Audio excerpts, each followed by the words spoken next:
Toss जीता पेशावर ज़ल्मी ने, सलमान भाई पहले फील्डिंग का फैसला किया और ये फैसला उनके हक में अच्छा साबित हुआ। 129 पर पूरी टीम आउट होगी लाहौर की। ओवरऑल सिनेरियो पर बात करें तो क्या कमेंट करेंगे आप? देखिए, ओवरऑल सिनारियो तो हमजा काफ़ी कह ले के डिसअपॉइंटिंग है। लाहौर ने इतनी उम्दा पिच बनाई, इतना शानदार क्राउड यहाँ पे आया। ज़ाहिर है लाहौर कलंदर्स की टीम, उनका एक कनेक्ट है क्राउड के साथ, वो क्राउड को पुल करते हैं, वो हमेशा लोगों के बीच में रहते हैं किसी ना किसी एक्टिविटी को लेकर। तो उनका जो अटैचमेंट है अपने क्राउड से वो बड़ी फ़र्क है और इसका क्रेडिट उनकी एक्टिविटीज़ को जाता है। लेकिन इसी के साथ साथ दूसरी तरफ बाबर आजम थे, जो खुद से बहुत बड़ा फैक्टर है। ज़ल्मी के भी फैन हैं और बाबर आजम की अपने अकेले की पुल क्राउड की बहुत जबरदस्त। तो क्राउड बड़ा बेहतरीन था, सेटिंग बड़ी अच्छी थी, पिच बेहतरीन थी, लेकिन जो लाहौर कलंदर्स के टॉप ऑर्डर ने किया है, मतलब उनको किसी ऑपोजिशन की जरूरत नहीं जिस किस्म के उन्होंने शॉट्स मारे। आप आसिफ अली के साथ ओपन कर यार, आसिफ अली अपनी पोजीशन का बेहतरीन परफॉर्मर है। पीएसएल में आज तक उसने जहां जहां परफॉर्म किया, किस नंबर पे किया, उसको टीमें कहाँ इस्तेमाल करती हैं, वो सारी जिंदगी किस नंबर पे क्रिकेट खेला। बिल्कुल, अगर उसने कभी ओपन किया तो मुझे इल्म नहीं है, मैंने कभी उसको डोमेस्टिक में भी ओपन करते नहीं। अभी कल उन्होंने मेंशन किया है, शाहीन अफरीदी ने मेंशन प्रॉपर किया है कि वो उसने डोमेस्टिक में बहुत अरसा जो है ना वो ओपन किया, जिसकी वजह से हमने उसे ओपन करवाने का फैसला किया। ये शाहीन ने कितनी डोमेस्टिक खेली है जो शाहीन की आंखों के सामने कुछ हुआ। ये बात बिल्कुल ठीक है। शाहीन तो हार्डली डोमेस्टिक में अपीयर हुए हैं, उनका तो करियर ही बहुत छोटा है डोमेस्टिक क्रिकेट में। माशाल्लाह वो बचपन से पाकिस्तान के लिए खेल रहे हैं और देखिए पता नहीं कौन सा सैंपल साइज उन्होंने सोचा या किया, लेकिन क्या कभी हमने आपको आसिफ अली की टेक्निक देख के लगता है कि वो ओपनर है, या वो उनकी गेम देखकर कहीं से आपको ये लगता है कि वो ओपनर है? और आसिफ अली को क्या ऐसी आखिर जरूरत पड़ी कराने की, क्योंकि आपके पास फॉर्म में अब्दुल्ला शफीक है। बिल्कुल, अब्दुल्ला शफीक एक प्रॉपर ओपनर है। इसी के साथ फिर सैम बिलिंग्स जो है, अगर आपने एग्रेसिव भी जाना है तो आप सैम को ले जा सकते थे। बिल्कुल, सैम बिलिंग्स के साथ ओपन कर सकते हैं, लेकिन जिस नंबर पे सिकंदर रजा खेले, अगर इमेजिन करें आसिफ अली उधर उनके साथ होते और वहां पर वो अच्छी इनिंग खेलते तो ये रन कहां से कहां जा सकते थे। बहरहाल ये उनका एक अपना डिसीजन है लाहौर कलंदर्स की मैनेजमेंट का या उनके कप्तान का। उन्होंने जो बेहतर समझा उन्होंने किया, लेकिन जो हमने देखा कि वो बुरी तरह इफेक्ट हुए, उनका टॉप ऑर्डर नहीं चल सका। पावर प्ले में उनकी 5 विकेटें गिर गई।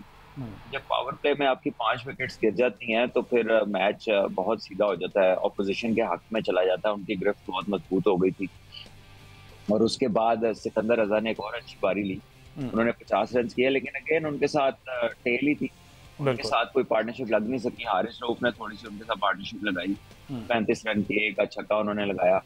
लेकिन क्रेडिट देंगे आप ज़ल्मी के बॉलर्स को, आई थिंक उन्होंने हार्ड लेंथ पे बॉलिंग की, स्पेशली अली रजा को अगर आप देखें बड़ी अच्छी लेंथ पे बॉलिंग की। जोसेफ को विकेटें जरूर मिली हैं, लेकिन उनकी बॉलिंग शुरू में थोड़ी मिक्स थी, थोड़ी आगे थोड़ी पीछे, लेकिन अली रजा ने कम विकेटें ली लेकिन बॉलिंग ज्यादा अच्छी की है। इसी तरह लूक वुड जो है वो भी पिछले कुछ अरसे से ज़ल्मी के लिए बहुत सारी विकेटें उन्होंने ले रखी हैं। उनका नया बॉल स्विंग होता है, अंदर आता है, और आसिफ अली को पहले भी बॉल अंदर आया, वो कंफर्टेबल नहीं थे, फिर बॉल अंदर आया तो वो बिल्कुल ही उस पोजीशन में नहीं थे जिस तरह नए बॉल को खेलते हैं, तो वो भी आउट हुए। फखर जमान जो है वो तो अल्लाह जोसेफ ने तो कुछ नहीं दिया। फखर जमान इतनी दूर होके वो कोई शॉट शायद कट मारने गए या कुछ ऑफ साइड पे खेलना चाहते थे उस बॉल को, और अच्छी बात ये थी कि जोसेफ ने विकेट्स में बॉल मिस हो गई तो वो आउट हो गए। अब्दुल्ला शफीक भी आपने देखा पुल मारते आउट हुए। कोई ऐसा बॉल बता दें जो आउट करने वाला बॉल था या पिच ने कुछ किया हो। अच्छा सलमान भी, ये विकेट की आपने बात की, तो आपको लगता है कल पोस्ट मैच में कहा गया कि विकेट स्लो थी, बैट पर बॉल नहीं आ रहा था, तो ऐसा कोई फैक्टर नजर आया कल? पता नहीं यार, ये कौन विकेट देखता है। मेरी तो समझ पिच बहुत ज्यादा स्लो थी और बैट पर बॉल नहीं आ रहा था, खासी मुश्किल। खुदा का खौफ करें, ये किसने बात की? आप जरा जाकर बॉल तो देखे विकेट कीपर के कहाँ कैरी हो रहा था। स्लो पिच पे बॉल वेस्ट ऐसे ऊपर कैरी होता है, बाउंसर 2-3 पकड़े, हारिस ने छलांग मार के ऊपर से, बिल्कुल ऐसे ही। हाँ जी, ठीक है, टॉप एज लग के 3 से 4 छक्के हुए पीछे, स्लो विकेट पे कैरी होता है बॉल छक्के के बाद। इवन बाबर आजम के लग के वो पीछे का छक्का हो गया था, तो वो इतना तेज। हाँ जी, चले वो तो हारिस रऊफ थे, बहुत तेज बॉलर है, तो बाकी 2-3 और भी थे जिनके पीछे लग के छक्का हुआ। तो ये कौन विकेट देखता है, कौन इस तरह की इनको चीजें बताता है? खुद तो मुझे नहीं लगता कि विकेट देखना कोई देख ले उसमें कोई बहुत ज्यादा महारत हासिल है, बहुत सारे लोगों को नहीं इसका पता। अनफॉर्चुनेटली, लेकिन बड़ा अच्छा पिच था, बेहतरीन पिच था। पिच में शीन थी, चमक थी, कांच के साथ साथ जहाँ जहाँ मट्टी थी वहां पे शीन थी। हम तो वहां पे खड़े होकर देखते रहे हैं ना। बताएं, जल्मी के जो साइम अयूब है, उन्होंने भी गलत शॉट मारी, वो आउट हो गए। वरना किसको प्रॉब्लम हुई है? बाबर आजम को कोई प्रॉब्लम हुई है बारी लेते हुए? या उसको हुसैन तलत को क्या प्रॉब्लम हुई है बारी लेते हुए? कितने सुकून से उन्होंने स्कोर किया। या सिकंदर रजा को कोई ऐसा लगा हो कि जी बॉल बड़ा रुक के आया और उनसे शॉट नहीं लगी? उन्होंने भी मारी है, उनकी भी लगी है। ये विक्टों वाली कहानी मुझे नहीं मालूम ये किसने बात किया, लेकिन ये बिल्कुल नामुनासिब बात है। पिच बहुत अच्छी।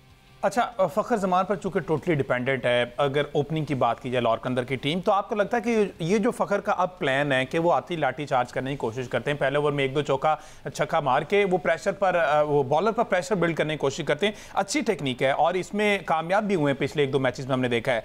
लेकिन आप समझते हैं कि सेकेंड एंड भी देखना पड़ेगा कि आपके साथ कौन है? अगर मेरी यहाँ से विकेट गिर गई तो उस एंड से कुछ नहीं बचना।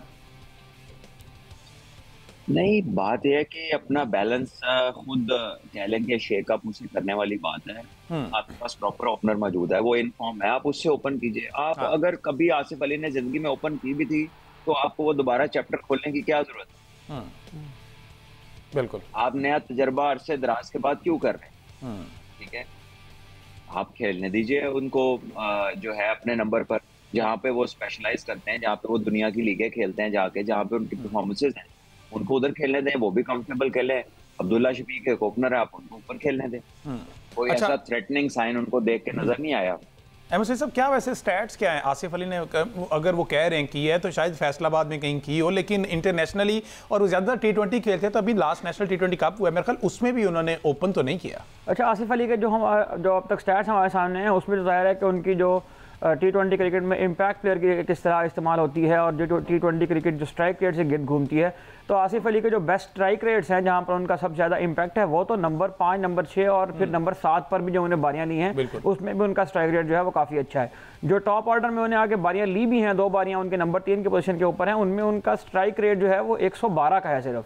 वो क्या उनमें 31 की एवरेज रन बनाया, लेकिन स्ट्राइक रेट उनका नहीं है।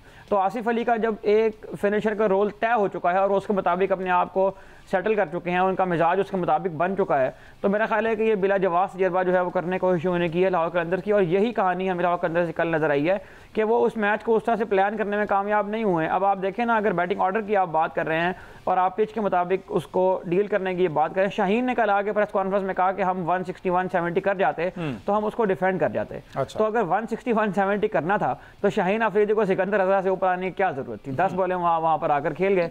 वही बॉलें अगर सिकंदर रजा के पहले खेल जाते तो शायद वो 20 रन और बना देते एंड पे, अगर वो सेट हो जाते तो। लेकिन वो इसी वजह से ऊपर आए हैं कि मैंने आके 2 तो बैटिंग ऑर्डर्स का मसला जो है वो मतलब मुझे ओवरऑल कल इस पूरी टीम के अंदर जो है, आप शाहीन को तो कुछ भी नहीं कह सकते। शाहीन, उस मैनेजमेंट कहती कि शाहीन चाहे तो ओपन भी आ सकता है, ये उन्होंने लानिया कहा हुआ है। ये इंटायरली शाहीन का फैसला है, शाहीन की मर्जी है, वो जब चाहे जहां चाहे आ सकते हैं। इसमें फ्रेंचाइज के मालिक थे अली तरीन साहब, उन्होंने ये कहा था कि मेरे लिए PSL का बेस्ट मोमेंट वो है जब शाहीन अफरीदी जो है वो बल्ला अपने बगल में दबाए हुए 5वें नंबर पर बैटिंग करने आ गया था। मुझे उस दिन वो बहुत ब्रेव लगा था। तो इस तरह की बातें कर करके मेरा ख्याल है शाहीन अफरीदी भी अपने आप को ऑलराउंडर समझना शुरू हुए। बस फिर ब्रेव, इस तरह का ब्रेव होना तो चले उन्हें मुबारक हो, शाहीन शाह अफरीदी। वैसे प्लान समा भी आपको लगता है कि यही होगा कि जाके जरा 1-2 वो लॉन्ग ऑन पे छक्के जो मार लेते हैं टांग निकाल के वो लगाएंगे तो शायद प्रेशर जो है वो टिल्ड हो जाए पेशावर की तरफ? देखिए, कोई भी प्लान था जी, the better option would have been कि सिकंदर रजा वहां पे आके बारी। ठीक है, whatever the plan, whatever he can do, the other boy can do better, क्योंकि वो एक बैट्समैन है यार। ठीक है, हाँ, अगर कोई लो वैल्यू विकेट की हैसियत से खेलना होता कि यार ये रिस्की है, 2-4 छक्के चाहिए फौरन, कोई रन रेट को अप करना है, कोई काउंटर अटैक करना है, थोड़ा टेम्पो को वापस लाना है, तो चलो कोई ये ना हो मेन बैट्समैन आउट हो जाए, चलो शाहीन जाके 2-3 छक्के मार ले, तो वो बात समझ में आती है। बिल्कुल। लेकिन वहां पे तो विकेटें 5 गिर गई हुई हैं, वहां तो स्टेबलाइज करना है इनिंग को, स्टेबिलिटी का फैक्टर चाहिए, पार्टनरशिप चाहिए, लंबा खिलाना है, पूरे ओवर खेलने हैं, 150 प्लस तक पहुंचना है, जैसे उन्होंने कहा कि 160 करना है। तो वहां पे तो फिर एक बैट्समैन अगर है तो फिर उसी का आना बनता था। ठीक है, तो ये जो प्लान है उसको, जो एक्ट है वो जस्टिफाई नहीं कर रही, वो उसके साथ रिलेट नहीं कर रही। लेकिन क्या कह सकते हैं, अब पता नहीं, अब जो वो उनके असल प्लान था शायद वो ना कहा हो, उन्होंने ना बताया हो, मैं कुछ कह नहीं सकता, क्योंकि पहले भी उन्होंने बैटिंग किया, कई बार अच्छी किया, कई बार नहीं की। लेकिन सिकंदर रजा से ऊपर बैटिंग करना, स्पेशली कल वाली सिचुएशन में, आके अगर 2 हिटें मारनी थी तो 5-6 विकेट तो पहले गिरी हुई थी। वहां पर आकर तो आपको थोड़ा स्टेबलाइज करने की जरूरत थी, ठीक है। तो शाइन ने भी आके कोई आते 7 हिटें तो नहीं मारी, पहले तो मिचेल ओवर ने उनका सीधा सीधा कैच छोड़ा, वरना बात तो दूसरे तीसरे बॉल पे ही तमाम हो गई। बिल्कुल ऐसे